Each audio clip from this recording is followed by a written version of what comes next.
Welcome back to episode 249 of the Tall Boy Radio podcast. And as we always say, who knows where it goes when the beer flows? Well, we don't really know what direction it's going to be tonight because we've just been chatting with our guest. Dave's teed it up, isn't here tonight because he's on his Harley Bobs. So we've got a pretty good idea what we're going to be talking about, but I've just added a few notes in biro as we go. But before we get to that, let's say hello to Gaz. How you doing, dude? Yeah, I'm all good. Evening in the world. I hope everybody is well in podcast land out there, and I'm looking forward to this. I say it every time we have a new guest on. Look forward to listening to what they have to say and them talking around the topic that that they want to talk about. So yeah, really looking forward to this, and hopefully we can learn one or two things along the way. Indeed. So tonight we're going to be talking about celebrity chefs and recipes. I'm joking. We're going to be talking about empathy and emotional intelligence. Sandra, would you like to say hello? For a moment, I had sweaty palms at the thought of recipes. Hello, and thank you for having me here. Absolute pleasure. We really appreciate you spending an hour of your time with us on this fine Wednesday evening. The day before All Hallows Eve. If you're watching on the live stream, you can see the decorations in the background. Maybe that will come into play. Who knows? Probably not. So tell us a little bit about yourself then, Sandra, and why this topic resonates with you. So I started my career out in marketing because I've always been a bit fascinated with people, why they do what they do, how they behave. And a long time ago now, I did a master's degree and I was given a blank canvas for what I would do my dissertation on. And I found this book about emotional intelligence and I read it. And I was like, oh my gosh, that means that you don't actually have to have a high IQ to do well. You can actually do really well if you can relate to people. And I know to most of the people that are listening right now are like, hello, where have you been? But to have it written down, to have the research and the science to say, if you can build up your ability to manage how you show up, how you like do your emotions, then you're going to do really well. So I kind of thought, I'm going to study this. And then I became a coach. And then I was teaching 18 and 19-year-olds this idea of emotional intelligence, and it seemed to be making a difference to them. And then I did a TEDx on it. And then I've just written a book about it. And I just think there's so much to it because ultimately everyone is completely different, obviously. The pressures that we find ourselves under at work and at home very often means not all is lost because you can learn this skill and be a bit happier and healthier. That's a long answer, wasn't it? But that's why I like it, because it's interesting. Yeah. It's not a long answer in many ways, but it is a very, very good answer. It certainly says a lot to me.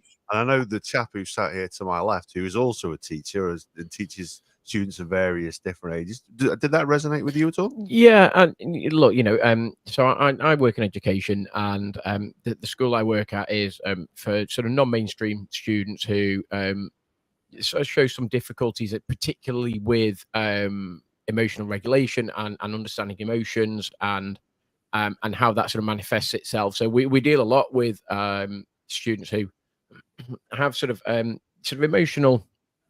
social emotional mental health issues, and we work incredibly hard with a couple of our therapists, sort of speech and language therapists, and a couple of our sort of social therapists, just in terms of how we get people to understand emotions and understand each other and how you interact and how you can be perceived and how you perceive others and so on. So yeah, absolutely, that does resonate with me quite a lot, actually. And as I said right at the start, I'm hoping that we can sort of learn one or two things along the way, and if it means that we can put it into practice, then that's all the better.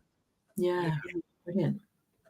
One of the things I found not just in my professional career, but I think I find in relationships with people anyway, and probably I'm fairly terrible at it myself, is when it comes to empathy. One thing that I find that people are terrible at doing is putting themselves in other people's shoes. You know what I mean? We consider how a situation affects ourselves, but I'm not going to say seldom, but normally the last thing in our minds is how it affects others and those around us. The first, and it's natural, I suppose, that we think about ourselves first because who we are. The world revolves around us in our own lives. But Mm. is that the case, and can we be better at it then?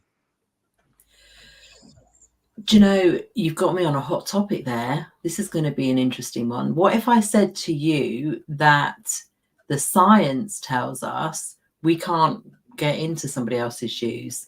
So the worst thing we can do is try and say, oh, yeah, I experienced something like that. Or, oh, yeah, a friend of mine had exactly the same. You must be feeling like this.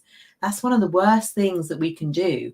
But what we can do, which is really authentically empathizing, is to ask some really great questions. So I'm going to just bring that to life for a minute. So I'm on the phone to someone, and my dad had just passed away, and I was trying to explain how this particular policy needed to end because the person who it related to wasn't around anymore. And so this person was saying, oh yeah, I know exactly how that feels.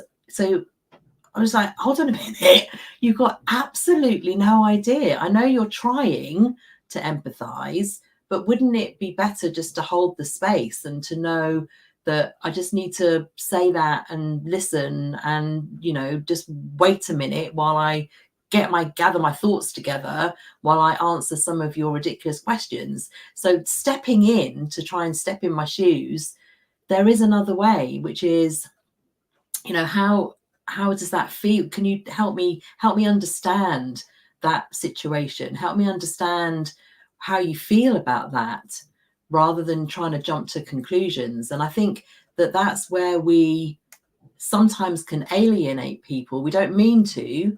And I think it's also where we are trying hard to relate when a person doesn't want you to compare their experience or their emotions to anything else. Does that make sense? 100% that makes sense. And if I just take sort of my field, we will see lots of I don't teach as much now in terms of being a sort of classroom practitioner. I'm sort of head of school, so sort of have an overview of running a school, and we see a lot of people react quite negatively when people will say, oh, I know how you feel. Because and we try to sort of coach and sort of mentor our staff. Obviously, there's a difference in coaching and mentoring, but you know, we try to educate our staff very much in terms of don't say that, because actually, in particular young children, they actually don't care whether you do or whether you don't. Yeah. They really don't. All they care about at that moment is how that's making them feel. And for you to then say, I know how you feel. Well, do you really? Do you really know how I'm feeling at the moment? And for a lot of our youngsters, that actually becomes almost a trigger for them, because not only are they trying to internalize how they feel themselves, they're now trying to deal with somebody then trying to tell them that they understand how they feel and how that makes them feel. And the whole thing just goes around and round and round and round, and actually makes them feel worse, if anything. So we work quite closely on that, and not saying, I know how you feel. And we will work on questioning about, well, how does that make you feel, or try to understand how it makes them feel, as opposed to then, I suppose, showing empathy, if that's the right, or so sympathizing. Is there a difference in sympathy and empathy and all of that sort of thing? So absolutely that resonates 100%, Sandra, with you know, I see it day to day in my school. Yeah. And I think the act of empathizing authentically is absolutely what we need to do. So this isn't me saying don't try and relate to someone. Please do, because we need more connection than ever before. People are feeling more isolated. They're feeling misunderstood more than ever after COVID. But I think that if we're able to say even things like, it seems to me that this is what you might be, you know, you're putting it on yourself, and you're declaring that this is your perception of what's happening. You're not putting it on that person, like you just said, Gaz. You know, I think that you end up with this person opening up and describing more, and you're helping them process it a bit, and they'll find new language to articulate something in a better way, or you're just helping them process it, whatever that is. But I have certainly found that particularly in the work that I do in customer experience, when I go in and say, you cannot stand in your customer's shoes, they're a bit like, who do you think you are, love? Because we've been saying this for years. You got any got any facts? Yes, the neuroscientists are telling me that, because we're all completely different, and our emotions, while we think that we have the same type of emotions, the reason why we feel the way we feel is to do with the experience we've had in our lives, our socialization, how we've been brought up, and the context in the moment. Oh, that is too complicated to actually be that person. You can't. No. And you can have sort of two different people that experience exactly the same thing, yet that manifests itself in two completely different ways based on the individual people. And then for somebody to then almost try to say, well, I know how you feel because I've experienced the same. Well, no, you don't, because you're not in my shoes and you don't know how that makes me feel. What you might be able to, and as you said, Sandra, you might be able to talk about it looks like this, or I can see that it's making you feel this, or I can see that it's doing this. But two people can't react exactly the same way based on two different events, just because of human nature, because every single person is different and every single person will react completely differently. And if I was to put a stimulus in front of myself and Beans, we would view that stimulus the same, but we might react to it in two completely different ways. 100%. And so earlier today, I gave a keynote to a bunch of people out in Athens. I put up a picture. I don't know why that's relevant. It's not really relevant because they've got these beautiful beaches as well. But the fact is, I put this picture. I think I might have just been showing off, actually. I think that's what I just did. So I put this picture of a desert island on the screen. And what typically happens when I'm in the company of others and when I ask this question, I say, what are the first few words that come to mind?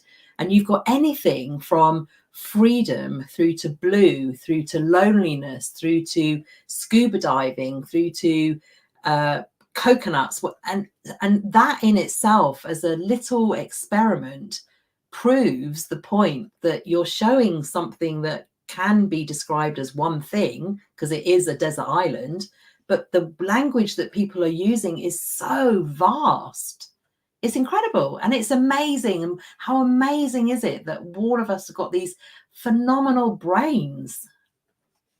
And the language that is used then almost materializes itself in certain emotions, and you could be sad, you could be angry, you could be happy, you could be ecstatic, you could be loving, so depending on your perception of that and the language that you use to then describe that, then almost manifests itself in a range of emotions. And the very nature that you've done that means that everything is different. And I can't say to Beans, or I can't say to you, Sandra, well, okay, I said sad, and Beans actually said it made him sad. Oh, I know exactly how you feel. Well, no, you don't, because you might perceive sad to be something completely different. So even though the language almost might be the same, the words might be the same, the emotion and the thoughts and the memories and everything else that's associated with that might then be completely different. I've got this word I'd like to test on both of you, actually. So I'm going to say this word, and then I'm going to invite you to tell me what it means to you. So whether the feeling you have when you hear this word is a positive association or a negative association, and then what it means. You ready? Mm-hmm. I think. Restlessness. Restlessness. Or restless, being restless. Well, first of all, my thought with that is a negative emotion. It comes from, I would say, a point of dissatisfaction where I'm unhappy with the environment that I'm in. I don't feel comfortable and I don't feel settled, and I'm searching for peace of mind. I would say that restlessness. That's my perception. Okay. You see, I would say restlessness is probably similar to yourself, Adam, like a negative experience or a negative emotion that I feel if I'm restless, but for me, I turn that into positive. It's the want for me to do something else to change that emotion and that feeling. So for me, restless means that there's something that I can be doing to change something about myself that means that I'm now not restless, if that makes sense. So for me, it means that I'm on the brink of something amazing and new. And I love being restless because it means that I've not got to that point where I need to get to yet. And I'm happy to be in that space. So again, you know, we've got 3 variations of one word according to the experiences we've had and the association and meaning we attach to it. Amazing. Yeah. I must admit, when you first said restlessness, the first thing that came to mind was Hulk Hogan. I was thinking of wrestlers, but it was a Freudian thing, I think, maybe.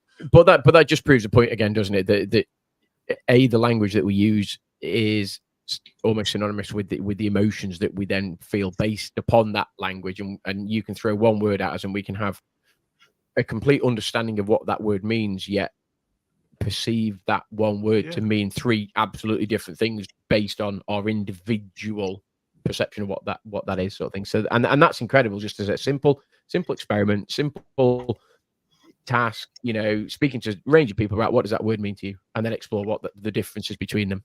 Yeah, definitely. That was intriguing.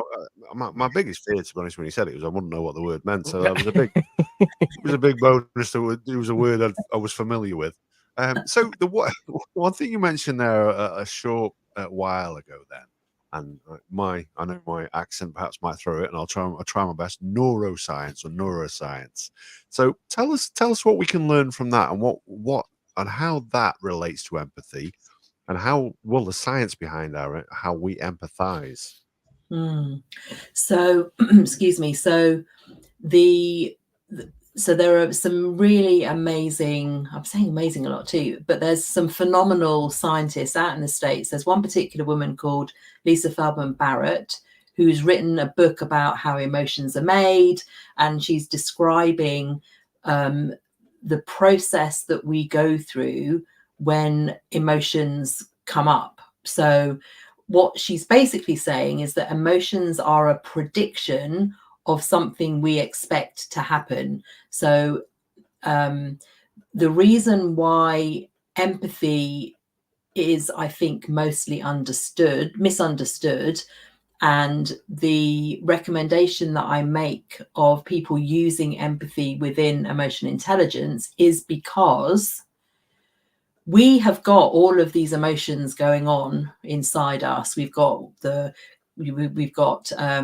have oxytocin, and we might have serotonin, we might have cortisol, we might be stressed, it might be adrenaline. So we've got all this amazing thing going on. And then the other person has got all of their emotion going on. And what the neuroscientists are saying is very often empathy is a projection of what you are actually feeling. So if you can imagine for a minute, I've got one of those old-fashioned projectors on my head, and I'm projecting the emotion that I've got onto you. So I'm not even recognizing what you're even feeling. I'm thinking about myself, and I'm thinking, well, you must be feeling that because I'm feeling that. When in actual fact, if you can imagine I'm going to do lots of visualization right now, 2 test tubes. I'm one test tube filled with all sorts of stuff. Here's the other test tube that's filled with all sorts of other stuff. And I'm not even seeing what that's filled with because I'm so busy with myself. So instead of me projecting what I've got going on onto you, I sit for a minute and I work out what emotions are going on with me. And that's half the battle. Is we go through life at such speed, and we go through life very often not conscious of everything that's going on, and we don't pay attention to what we're feeling, or we're feeling or thinking or whatever. We're on autopilot quite a bit of the time. So the neuroscience is basically saying, the neuroscience and the psychology are basically saying, if you can stop for a minute and figure out what emotions are happening with you, you can go, okay, 1, 2, 3, that's what's happening for me. I need to sit with that. Got it. That's definitely mine. You are a blank sheet because I don't know what emotions are going on for you. I'm going to stop the projector and then I'm going to ask you some questions, and I'm going to use exactly the same language back that you have used to ask a few more questions. And then you will feel heard, you'll feel significant, and that is where the empathy really happens. So it's not even about me saying to you, you can say, it seems to me that you feel da da da da, and that would be me repeating your exact language. That won't be me interpreting what I think you've said. So ultimately, the empathy is happening for you because I'm holding the space for you and I'm enabling you to say a bit more. That's the authentic, beautiful way of empathizing, because I am me and you are you. I've turned the projector off and I've got that self-awareness going on, and I'm also managing those emotions so that my face doesn't go, when you say I'm annoyed or upset, I don't respond to it. I'm just calm and kind of neutral. And you then spill the beans and say everything you need to say. That's the skill of empathy within emotional intelligence. And that's also far, far better from a scientific perspective because of, final point, because the emotions are a prediction of what they think is going to happen next. You've got no idea what's really going on for that other person. Does any of that make any sense? I mean, for me, again, in the line of work that I work in, it makes absolute sense. And we use, because some of our students struggle with, I suppose, the emotional intelligence, the emotional regulation of the emotions they feel amongst themselves. We use, you will have come across this sort of zones of regulation quite a lot, and where on the spectrum of zones of regulation you go through the red zone and the blue zone and the green zone, and the red zone is angry and disappointed and da da da da da. And but what does that look like for that individual person? Yeah. Because what anger looks like for you, Sandra, might be different than you, Beans, might be different than me. So we explore, okay, so you're feeling in the red zone, and we will use this language a lot. So you're in the green zone, and the green zone is the happy place, and that's where you need to be. And the blue zone might be a bit confused, unsure, whereas the red zone is obviously sort of red, and you're starting to then become dysregulated from your baseline. But what does that look like for you? And we explore that quite a lot with our students in terms of trying to get them to understand their own emotions and trying to get them to understand what their own emotions look like. But with that, and you hit the nail on the head there, Sandra. So our staff very rarely, well, we hope, to project their thoughts and feelings onto the student, and we very much try to get them to explain and describe how that makes them feel. Yeah. So that then, if they then feel that way again, we understand that, and then we can put sort of self-regulation things in place, and therefore they don't become triggered and they don't become very dysregulated and off baseline.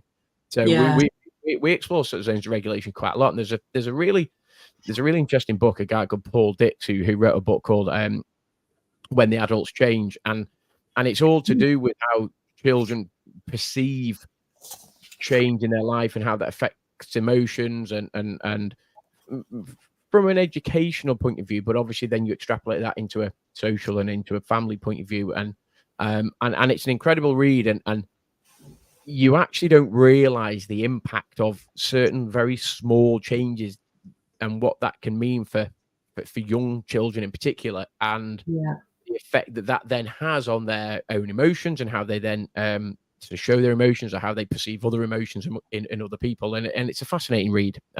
But yeah, everything that you've said there, absolutely, from an educational point of view, makes absolute perfect 100% sense.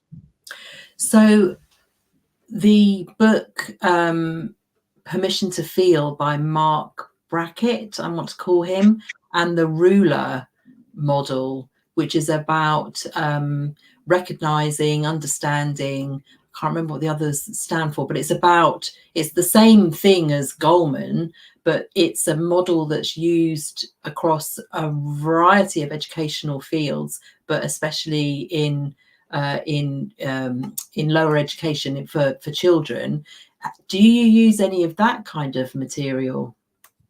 I'm secondary school, so a lot of our students. I mean, to be fair, a lot of our students, even though they're chronologically secondary school age, cognitively they're probably primary school age, because either they've had gaps in education, or they've been previous school refusers, or so chronologically, as I say, they might be 12, 13, 14.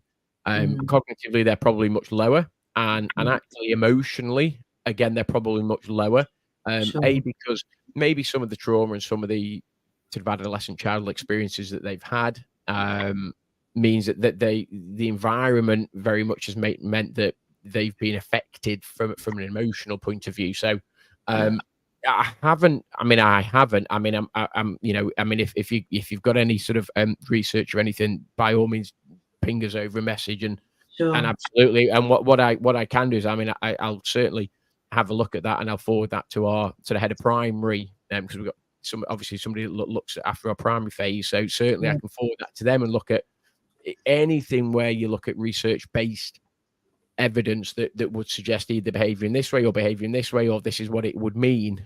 Yeah, I'm more than happy, more than welcome to, have that sent over. That would be great if you can. Yeah, no problem at all. And I think, so these are case studies from the States. I don't quite know how it fits or how it's practiced in the UK, but the results have shown that the speed at which young people can grasp this stuff seems to be a bit faster than in parts of Europe, etc. Right. So, of course, I'll share everything I've got. Of course, yeah, that would be amazing. Yeah, I remember hearing a story, and this is related. This is about self-regulation, and you probably heard this too. And I wonder if you practice this type of stuff. I don't know. This might be too young. I'm not sure, but I'm just going to play it out.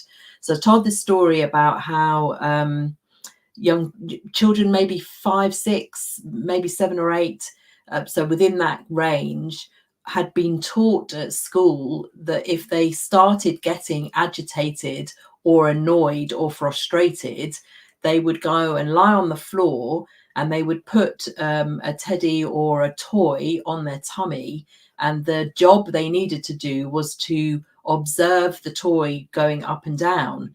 And so the job was to get the toy to slow down going up and down. And that's where these children had focus, was making sure that this teddy or this toy was kind of not moving quite so fast. Now, of course, the clever thing about that is that they were regulating their breathing. And we know that the breath has a direct impact on the parasympathetic nervous system, which means it calms down the part of the brain that goes berserk and makes us see red and not think straight. And there's this amazing story of this child who'd gone home, and I think the parents were having words or whatever it was, and this child was getting upset and tense. And then it went to get this toy and laid down on the floor, and the parents watched this child do this. This child self-regulated and calmed themselves down. And it was like, wow, here's a child demonstrating to adults how to calm down and to get a grip. And I just think things like that are the reason why I am a student and practitioner of emotional intelligence, because as the neuroscientists say, we're not at the mercy of our emotions. It's up to the people around us and to ourselves to try and figure out how we can be more influential over them, because ultimately these are biological things that are going on. How can we help ourselves, and how can we help others influence how we show up? Because that amount of cortisol constantly, it's not good for our organs, right? And it's interesting, and you've hit the nail on the head there. You can't stop these emotions from happening. What you can do is you can start to recognize what some of the triggers might be in terms of starting that emotion in yourself. So we work very, very hard on what are some of the triggers. So what are some of the environmental factors? What are some of the peer group factors? Whatever it may be. how does that, how can we influence that, which then means that you react in a slightly different way, which then means that you then don't you don't start to feel the emotions and the negative emotions surrounded from either memory recall, or you've been in that situation in the past and this is what happens. Mm. This will always happen. So breaking that cycle of, if this happens, you react and you respond in this way, and we break that cycle. We try to break that cycle in terms of, Yeah. well, we put quite a high emphasis on identification of triggers, and Yeah. also then very, very quick de-escalation strategies in place so that the students aren't, and you talk about your sort of behavior curve, and once you get past a certain level, it doesn't matter what you do. If they're in that red zone, it doesn't matter what you do up here, you're not going to make any sense to them, and you can talk to them all day, but they're Yeah. just not going to hear you. So then you have to wait for them to come down off the curve, and then it's what you do after that. But we very much look at, when you look at the bell curve at the start of the curve, what can we do at that point, Yeah.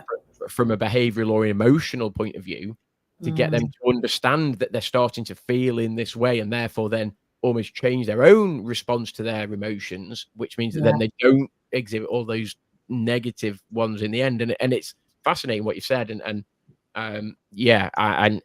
didn't quite expect this sort of podcast to go this route, but it's fascinating because it's absolutely directly relevant to what I do in my day job. So yeah, fascinated by it, and how different people react differently to emotions is an amazing thing, and when you watch it closely, it's fascinating. So when I coach people, I invite them to journal. So first thing in the morning, write a few bits and pieces down, and then in the evening, write a few more bits and pieces down, because ultimately what they start to see are the patterns that cause them to feel happy or to feel fine or to feel anxious or frustrated or challenged or whatever. And it's only, again, because we're on autopilot all the time, when you write stuff down, you have this kind of this record, and you can see as clear as day, actually, when this thing happens, I go crazy. Yeah. Because we often don't afford ourselves the time to sit back and observe. It's very difficult to observe ourselves, but we don't think about things. We just keep going, and we might forget certain things that have happened, but you are more able to spot. You can look at your notes and you'll spot where people or experiences or situations, environments that aren't very good, and it's going to send you off into something that you don't want to go into. So then you can make decisions, as you just described, decisions about avoiding those things or reframing those things as something else. So rather than thinking that actually is really bad, let me see if I can think about it in a completely different way. Oh, okay, actually that could be quite beneficial, and choosing to think that way. And I'm not saying that that's the case with the students that you're talking about, but adults who have the ability to think in particular ways can do that consciously, and then they change a lot of their anxieties and their worries because they've met them, they see them, they identify them, and they make some different choices. That's kind of goosebump territory for me, because I just think, wow, they've been held back from doing some of these fantastic things, and now they can do them. Wow. Yeah, I mean, what I'd like to ask, it takes the conversation back a little way, and I apologize for that, but it goes back to how we set off on this path when we were discussing sort of that empathic communication that you started talking about, where you use the same language when people, you asking them how they feel, and they use the same language back. I get from from that part of the communication. So the individual you're trying to sort of empathize with, they feel as though they've been empathized with, because you are, rather than projecting your emotions onto them, you're listening what they have to say. How do we take from that? Because we're still going to put our perspective on it when we're hearing it back. How do we change our understanding from what they're saying? How the language that they use, how do we learn differently rather than going down our own sort of the old synaptics of our brain working in the same way that they always do, how do we start to learn differently from it? So the first thing is to be asking more questions, to say, can you tell me a bit more about that? So when they give you a bit more data, then what you might do is you can say, I'm just going to take a moment to tell you what I think you might be saying. So you're basically not saying, oh, I imagine you're feeling like this. You're owning the fact that this is your interpretation. And I do this quite a lot with clients, where I'll say, I'm just going to play that back to you. So I'm interpreting what you're saying, and this is in my language what I think this is. And then I'll do that job of playing back what I think I've heard. And by doing that, what you're saying is, I've heard, and I'm very willing to accept that I've got it completely wrong. And you'll correct me if I have got it completely wrong. But I'm acknowledging that I've heard it, and this is what I think it is. And people will then respond to you and say, yeah, that sounds right. Or they're going to say, that's mostly right, but this bit that you said isn't what I intended, or I didn't say that. And then I'll say, well, tell me more.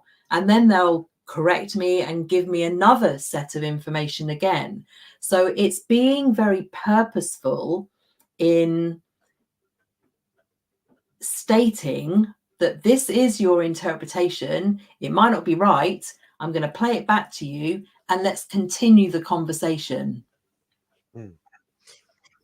Yeah, my concern, and I hear that, you know what I mean, and my concern is more so much as like we are, the person that we're talking to feels understood, which is ultimately important, you know, and that is key to that conversation.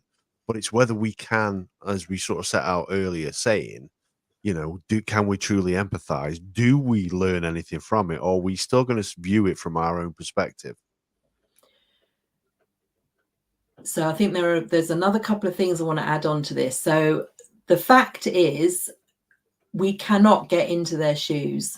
And so we will take as much information as they're willing to give us. We will interpret it, and then we'll play it back to see if it's acceptable to them as a kind of record of what they've said. So that is the best technique if you're going to play back what they're saying rather than dig for more information. The other point is that empathy is on 3 levels. It's, I think I know what you're feeling. I think I feel the same way as you. And then there's this thing called compassionate empathy, which is doing something about it.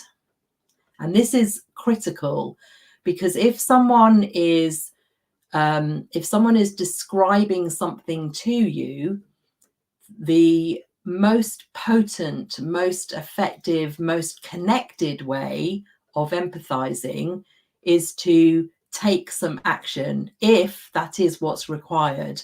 So compassionate empathy is just another level. So rather than just hearing and going, yeah, okay, I heard you, and that's all right, off a trot, bye, you're kind of saying, what can I do? Or what can I do to help with this situation? Or you wouldn't necessarily ask a closed question. You wouldn't ask, can I do something, which is a yes or no. It's like, what can I do to make this easier for you? And that's compassionate empathy. And that's where, again, in the world that I work in, the customer experience, the employee experience space, yes, the opening gambit is definitely I need to be heard.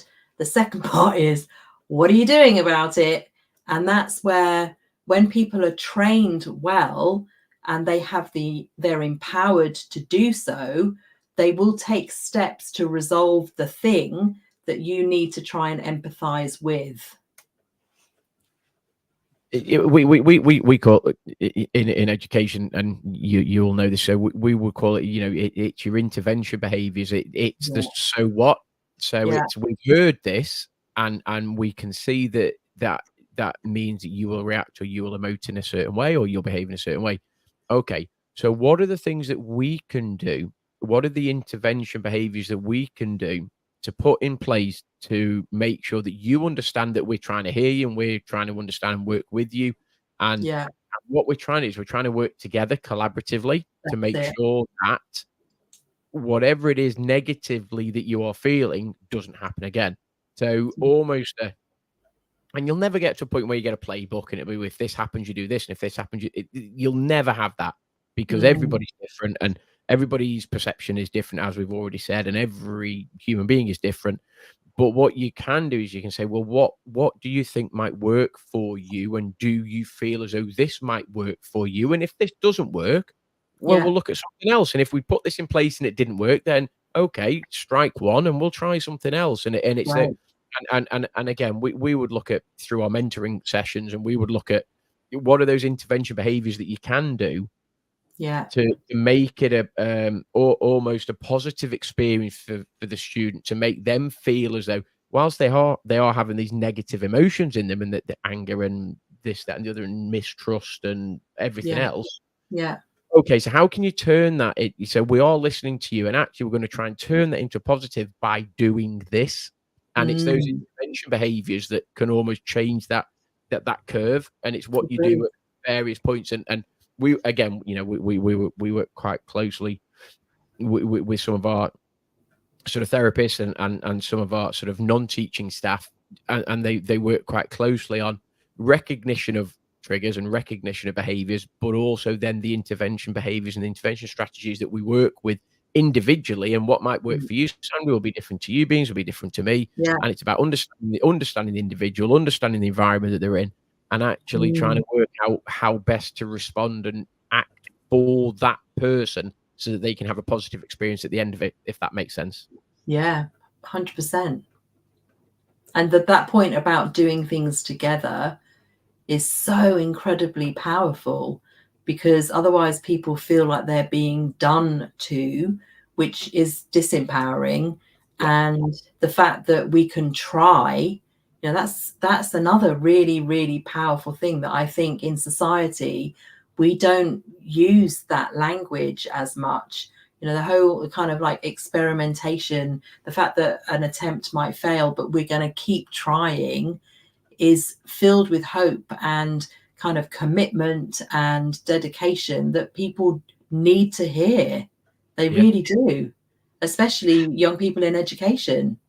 And there's an acronym, and fail, you look at FAIL, and it's your first attempt in learning. So if you fail, it's actually your first attempt in learning. Now, obviously, was it Einstein that said if you do repeat the same behaviors over and over and expect a different outcome, but if you fail, as long as you learn from that, and actually you don't then keep repeating the same behaviors over and over and over again, it's your first attempt in learning. So when you're faced with a new environment, you're faced with a new situation, you're faced with whatever it may be, you react in a certain way, and that might not necessarily be the right way, but as long as you learn from that and then you move on from that, and then you constantly do that, and you can be reflective, and you can be self-reflective, then and again, it's something that we use, is that we try not to use no, we try to avoid the word no, and we try to rephrase that and remodel that in terms of, okay, well, you've perceived that in that way, you've done that in that way, have you considered thinking about it in this way? And that's their first attempt at it. It's their first go at it, and they might have got it wrong, but it's their first attempt in learning, and therefore we rephrase that, we remodel that to a different outcome. And as long as you keep doing that, then actually you're going to be in a better position tomorrow than you were yesterday, if that makes sense. And it's taken me like 40 years to accept the fact that things go wrong and things are for learning. It's taken me so long to get my head around that, because if something wasn't going my way, that was it, and if something didn't work, oh my gosh, blah, blah, blah, blah, failure, what a disaster, what an idiot, blah, blah, blah, blah. So I love that acronym. I think it's brilliant. And if only we use that more in all walks of life, imagine how much further we might get in some fields through not feeling the need to ruminate for such a long time over why it didn't work. Great. And you look at, was it Edison? Was it 1,000 times? Was it the light bulb or whatever? Or 999 times, and on the 1,000th time he got it right or whatever. So each time he would have learned something new, and it might be one time you fail and you learn. It might be 999 times that you fail and learn. But if you keep doing that and you keep learning and you keep moving forward, at some point you are going to get the success that you actually crave. And I think we need to get out of the habit of, when you fail at something, is that really negative perception of that, particularly from an educational point of view. And it's not always the same in society, but from an educational point of view, get away from that negative perception of failing, because actually it's the first time you've tried it. It's the first time you've done something. Nobody gets it right first time. Nobody. So just learn from that and keep moving forward, and then actually positive things will happen down the line. I went to an event years ago now, and I'm not going to swear, I'm going to use another word instead of the swear word, but it was, they were called muck up nights, where people would take to the stage and describe how they had mucked up. Yeah. And the support from the audience and the recognition of the courage that they had to even try the thing that they mucked up, it was so refreshing. And they have these muck up nights all over Europe now. It's a well, I say now, it's been going for quite a long time. Yeah. And the cult following of people who are encouraging those to describe the story, and whether they went ahead and continued in a different way, or if they stopped or someone else took the idea, means it kind of brings it out in the open and it's celebrated. And I just think, good, because when I went, there were a couple of hundred people there, and the people who were presenting, you could tell from their energy that they were so happy to be sharing this stuff, and to someone in the audience will take that learning and use it in a completely different way. And there's a lot to be said for that. Yeah, there is a lot to be said for that. And although we do give guys a little bit of a stick for using the acronym on a regular basis, it is really relevant. And there's many times in my work where I think of that acronym and I see people making a mistake, and I see the people who are above me in the business, getting very, very frustrated from it. And what they don't understand is it's a fantastic learning experience for that individual. And I find it frustrating that isn't acknowledged. Now, there is something that I do want to bring up as well. Taking things in a slightly different direction. So Dave, who coerced you into coming onto this podcast, we do something every Christmas when we do our Christmas episodes. We do something called Room 101. And one of the things that Dave wanted to put into Room 101 is dogs. Okay? Yeah. So, what? Yeah. Me and Gaz here, dog lovers, so we refuse to put those dogs in. Cats, different story. So cats definitely need to go. Yeah, but one of the other things that we wanted to take from you as well is, what can humans learn from our canine friends about empathy? Where to start? Are you ready? So I think I might be obsessed with dogs. We don't have one in our home at the moment, but I grew up with them, and I think when I see them out on the street, I think the owner must just think, you're a crazy dog lady, because I can see that you're just smiling at the dog, you're trying to make eye contact with the dog, you just want to come and stroke the dog. What is wrong with you? And I think that they are magic. Here's why. So I did some work for a big dog and cat charity a little while ago, and we also have dogs to stay overnight here from the Dogs Trust. So the foster families are having a night out or whatever, and we come and we have them here. And also some of the dogs that I've met are medical detection dogs.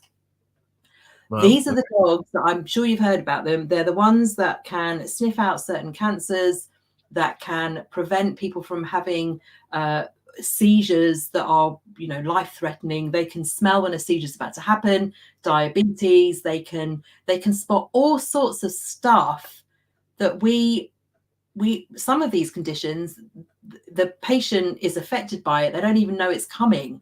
But because of the changes in our smell, in our chemistry, the dogs are sniffing this stuff out. How fantastic is that? So medical detection dogs, support dogs, dogs helping people deal with PTSD.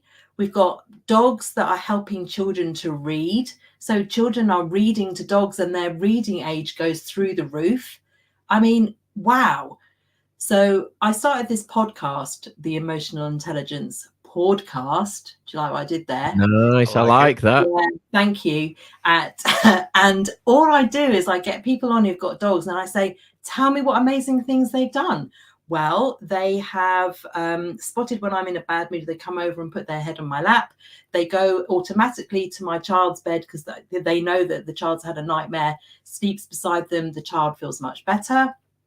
They have understood certain things that are going on, you know, unspoken things. And I really believe that I might be onto something when we look at dog behavior, apart from sniffing each other's bottoms. Let's get that out of the way. At dog behavior, the fact that they can empathize with us and they give us what we need, the fact that we feel joy and elation when these dogs are around, the fact that they have no judgment. They don't care whether your hair's pink, blue, purple, whether you've got tattoos or not, whether you've got high-heeled shoes. You know, they don't give a monkeys. They just want you to be present. And I can honestly say that if anyone saw me when we had a dog, they'd be like, I don't know, who is that girl? Because I would be suited and booted going off to a meeting. I'd come in the door and I'd be lying on the floor with Bonnie the dog, talking in a stupid accent to the dog, telling her all sorts of stuff. And she's just like loving it up because all of a sudden I'm back and I got treats and it's all amazing. So I think they're just magic. Yeah. Amen to that. Yeah, I can't dispute any of that. What I mean, I'm not going to start sniffing Gaz's butt, but what? I promise you guys, I won't. But what can we learn? What can we learn? How can we be more like dogs without peeing in the street? I think they find joy in very simple things, and they want our undivided attention when we are with them. So if we think about that, how many times, and I'm guilty too, so this is not me pointing any fingers at anyone, how many times have we had a conversation with someone and we're just quickly checking our phone, you know, or just felt the vibration of the phone in my pocket, just checking it out. Hello.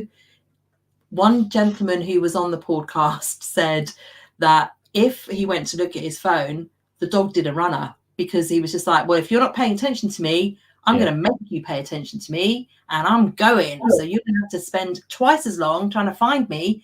Serves you right. So I think that being present in the moment is one thing we could learn from them. I think that being super focused on all of the non-verbal communication that goes on with dogs. So I had another lady on who had trained her dogs. They were gun dogs. And she had to be trained on everything she was doing with her face and how she was standing, because while she was giving the instruction through her mouth, her face and her body was like, no, just ignore me, like whatever.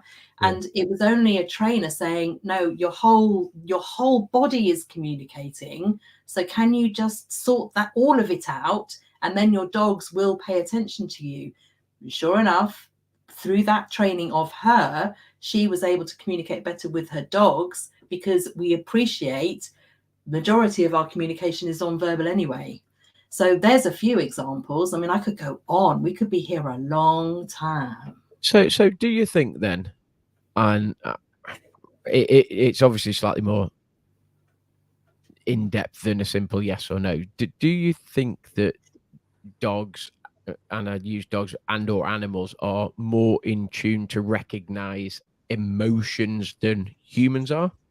Do you feel as though there's a dogs get a sense of how we're feeling more so than humans as such, or not? Yes. Good answer. And here's some reasons.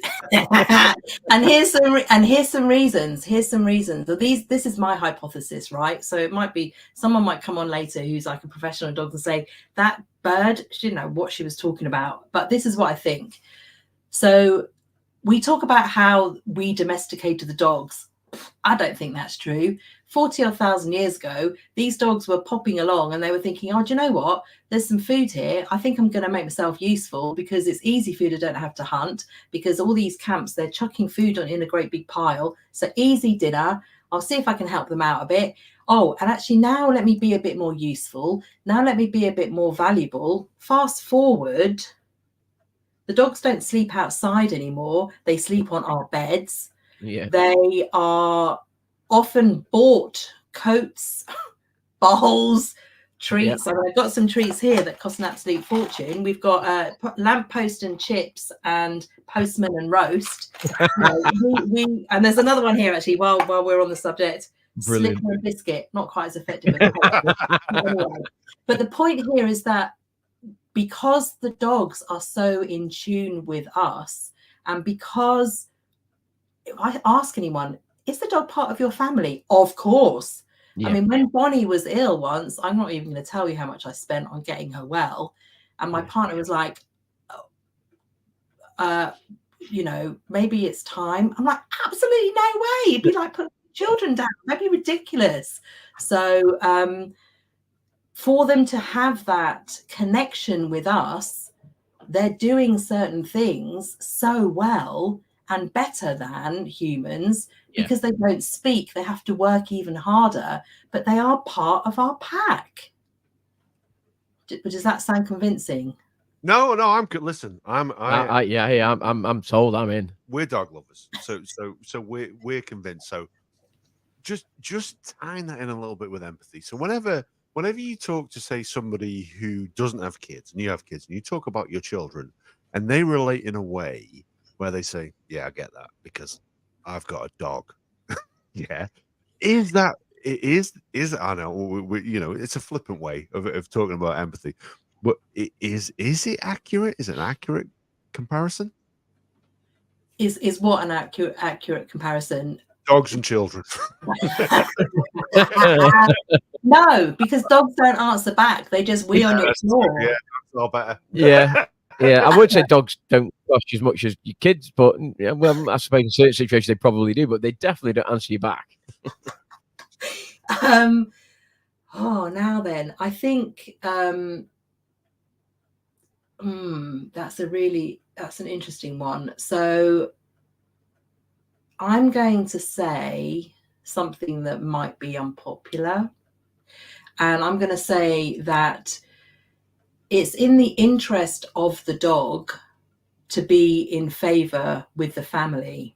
So while the dog may do things that are perceived by the human to be naughty, often the reason why they chew stuff up or they completely annihilate your slippers is because the slippers smell like you and they want to be close to it and they get overexcited, etc. And they're destroying your furniture because they're bored and you shouldn't have left them alone for so long. But you don't get the continual attitude. You just get a moment in time and then they behave in a certain way, which is never going to be shame or forgiveness. It's more, how can I get on the right side of you again? Because I do actually need you to feed me. I'm like smart enough to know you're going to walk me. If we're not mates, I'm not getting a walk and you're not going to feed me. Whereas with smaller humans, it's more of an emotional roller coaster. And, while they do, depending if they can cook for themselves, they don't need you quite as much as a dog does. Does that sound really harsh? I don't really know. No, not at all. It's a different type of harsh but fair. Yeah. Yeah. That's real fair. The other thing about dogs as well, they also seem to live in the moment. They don't seem to bear a grudge. 100%. They don't seem to be concerned about the future. Is that something? That's right. And actually I'm going to take one of your phrases. You've hit the nail on the head. They are absolutely living in the moment. And that is what people say to me, is that they are so absorbed with what is happening right then. That it's possible that they may have had, particularly if they're rescue dogs, there may have been some things that have happened to them that they do remember, which causes other behaviors. But overall, it's like, here I am, this is amazing. And again, it depends on the breed that you've got, on how excitable they are and how joyous and how stubborn or how characterful they are. But overall, they are absolutely present. Yeah. Yeah, 100%. Yeah. I get that. Yeah. I get that, yeah. We are, rather bizarrely, round about the hour. I can't believe it's an hour. And I have to say, we've said this a few times, but I have to say, this episode has I can't remember an episode that has passed by quite as quickly as this. I feel like we literally started about 3 minutes ago, but it is whipped by, isn't it? It has whipped by. Yeah, ridiculous. I genuinely can't believe it's an hour and 1 minute or whatever we are in. Look, I've had a great hour. A lot of what you've said, Sandra, if not everything that you've said, has absolutely resonated with me, on a personal level, on a professional level, and just thinking about what you've said in terms of how I can then work with that on a professional day-to-day basis with some of the students that I work with. Look, I've loved it. I can't believe it's an hour in. We could have gone on for forever. Can't wait till the next episode if you would be happy enough to come back on and continue our conversations, because I think there's so much more that we need to understand. There's so much more that we need to talk about and to get out there, just in terms of recognizing emotions and recognizing how other people feel and how you then respond to them based upon your perception, how they feel. I think is, and whether it's from a marketing point of view, from a sales or an education or a social or a family point of view, whatever sort of viewpoint you have, I think there's a lot more to be talked about in terms of the recognition of how different people feel and how that then impacts you as an individual. So I've thoroughly enjoyed the last hour. Genuinely have thoroughly enjoyed the last hour. So I just want to say thank you very much, Sandra, for that. And if you are willing, we'd love to have you on again. I can't wait till the next time. Thank you. And I think I'm processing all of the things that we've talked about. I'm super keen, honestly, to help as much as I can, especially in education, as much as I can with everything that I've got.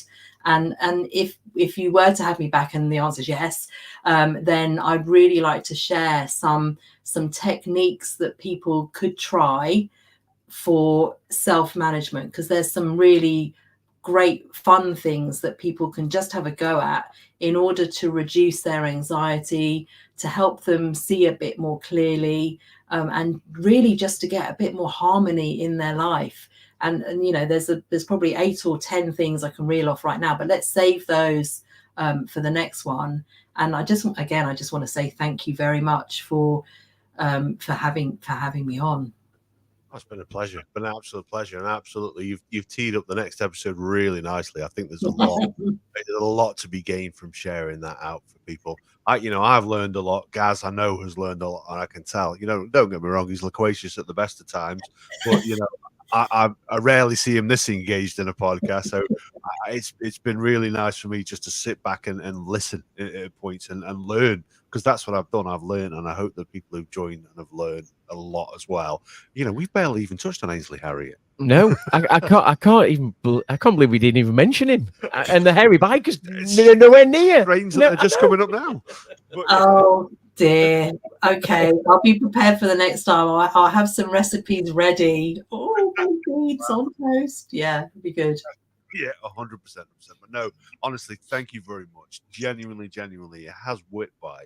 And definitely that is another episode that I think we need to add into our catalogue. So that one will be happening at some point in 2025. Don't you worry about that. We'll be twisting Dave's arm to tee that one up for us. So did you want to, first of all, you said you'd written a book. Did you want to share a little bit about that? Tell our listeners where they can find it? Yeah, so it is actually available on Amazon. It's a kind of, it's a book and a journal type thing. So it's got a bunch of stuff in here about the brain and about you and about how important and significant and how impressive you are. So again, it's an opportunity for people to note things down that they may have forgotten about themselves. It is on Amazon. So it's Shine Bright with my name, Sandra Thomson. It's volume 1. I've committed to writing 8 because, to your point, there's so much in this topic, and there's so many exercises we can do for ourselves that are free, that if we just allocate a little bit of time and get some repetition in there, we might just feel a little bit more harmony. But yeah, that's the book. Brilliant. Well, first of all, I have to say, normally when we have an author on, I normally go and pick up that book beforehand. I will go and pick it up retrospectively. So by the time you join us the next time, I will have it sat here in my hand to share up to the camera as well. So yeah, thank you very much. So all I will say for now is thank you for joining us this week. For me, it's been an interesting episode. Gaz, I know it's been an interesting episode for you too. Yeah. And we will be back next week when we'll be talking about something, Lord knows what, be entirely different, but it won't be Ainsley Harriott.